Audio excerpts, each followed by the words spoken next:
मुश्किल से उसको 200-500 रुपए मिलते हैं और वो पैसा लगाता है वो उसको इंदौर भोपाल जाके पढ़ाने के लिए। अभी बहुत सारे मुद्दे चल रहे हैं देश में, नीट का पेपर लीक हो गया, ये बहुत बड़ा मुद्दा है। अलीराजपुर में बड़ी मुश्किल से 50-100 लोगों ने इन्होंने ज्ञापन दिया। भाई नीट का पेपर तो अभी महेश पटेल जी भी नहीं देने वाले, नीतीश अलावा भी नहीं देने वाला है। मुझे लगता है कि यहाँ ज्यादातर लोग नीट का पेपर देने वाले हैं क्या? लेकिन ये जो लड़ाई है वो आने वाली पीढ़ी के लिए है। और ये जो अंतिम पीढ़ी की अंतिम लोग खड़े हैं इस ग्राउंड में, वो डीजे पे नाचने के लिए उधर बजा के भाग रहे हैं। अबे तुम भी नाचने कूदने में भूल जाओगे तो कौन जगाएगा तुम्हारे समाज को? कौन बचाएगा तुम्हारे समाज को? वहां सैकड़े घट्टी घड़े की तरह तो तुम्हारी बहन बेटियां पड़ी हुई गुजरात में, कोटा में, महाराष्ट्र में। ये तालियां बजाने वाली बात भी नहीं है, शर्मनाक बात है। एक तरफ हमारा समाज जरा से सेडे के लिए 1 इंच जमीन के लिए मारने मारने के लिए उतारू हो जाता है। नहीं तो उतरी जगह को ज्यादा खेड़ दे दूर हिंद ताल की बसी कही दे दी तो बात खत्म। राते थे एक उठित पड़े वे घात थाना में भेला हुआ, इतनी बड़ी बात हो जाती सिर्फ गाली गलौज में। और इस बात पर कभी आपने विचार नहीं किया कि आपकी वही बहन बेटी इधर रामचुदा बोल दिया तो आपको गुस्सा आता है, और आपकी वही बहन बेटी जब गुजरात में जाती है, मजदूरी करती है, वहां के ठेकेदार उसको हाथ लगाते हैं, उसका बलात्कार करते हैं, उसको घर वापस नहीं आने देते हैं, तब आपका खून नहीं खोलता है। तब आप घर में घुस जाते हो, आप घर में घुस के सो जाते हो। और इधर का पटेल, इधर का तड़वी, इधर का चौकीदार नाटक करता ने हम 1.5 लाख लेसु, हम 2 लाख लेसु, हम 2 पेटी आपला, हम 4 पेटी लेसु। अबे मजाक बना दिया तुमने आदिवासी समाज का। एक बाजार वाला की शादी देखो, उसके पत्रिका में स्पष्ट लिखा रहता है कि 12 से 3 बजे के बाद खाना नहीं, टेंट नहीं, ना बर्तन नहीं, कहीं नहीं मिलते है। मिलता है क्या? फिर जाके देखना तुम 5-7 बजे या 12-1 बजे रात के। लेकिन हमारा आदिवासी समाज जो मेहनत मजदूरी करता है, गुजरात में जाके पैसे कमा कर लाता है, वो व्यक्ति क्या करता मालूम? एक डीजे में भी शादी हो जाती है, ऐसे 15-20 डीजे खड़े कर देता है और बजवाता है खूब, है ना। जेब में फूटी कोड़ी नहीं, चांदी गिरवी रखी पड़ी है। वाणे के पास में कर्जा इतना कि तुम्हारी 10 पीढ़ियां खत्म हो जाएगी तो भी कर्जा नहीं उतरेगा।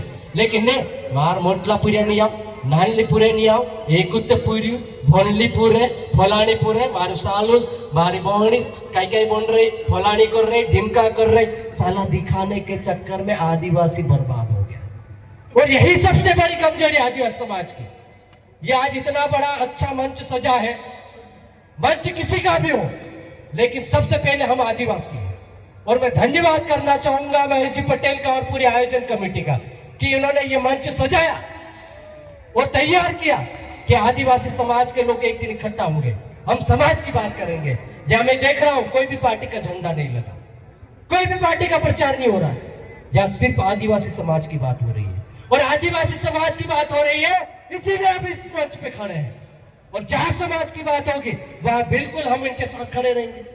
और हम लोग हुए पहले भी, तो आप सबको थोड़ा सा सोचना होगा।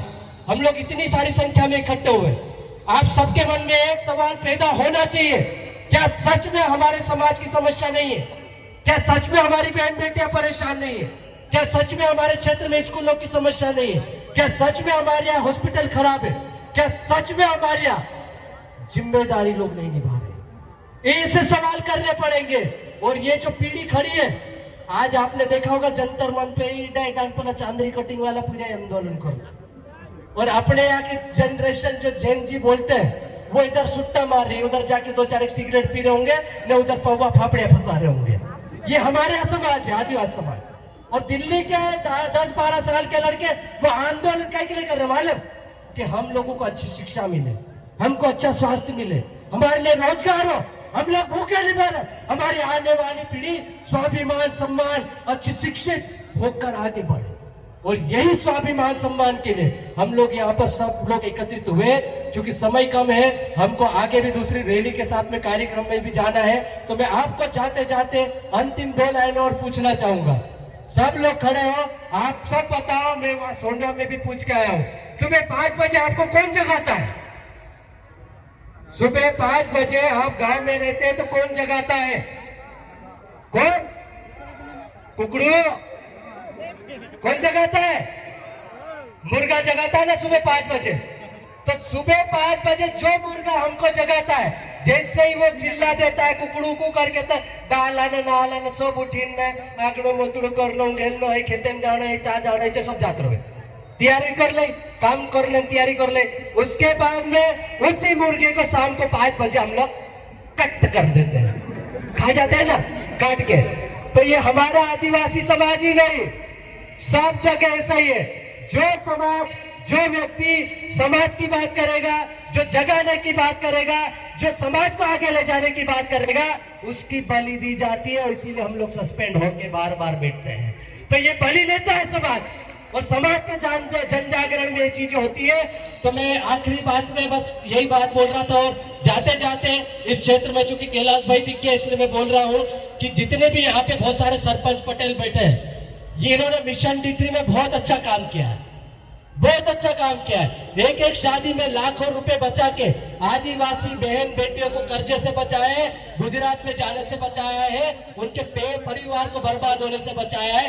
तो ऐसे काम करने वालों को हम लोग सम्मानित करेंगे, ऐसे लोगों के साथ रहेंगे। और जो भी आदिवासी समाज की बात करेगा, जो आदिवासी हित की बात करेगा, उसके साथ हम बिल्कुल जैसे आज इस मंच पर महेश जी पटेल के साथ खड़े हैं, उसी प्रकार उनके भी साथ खड़े रहेंगे जो समाज की बात करेगा।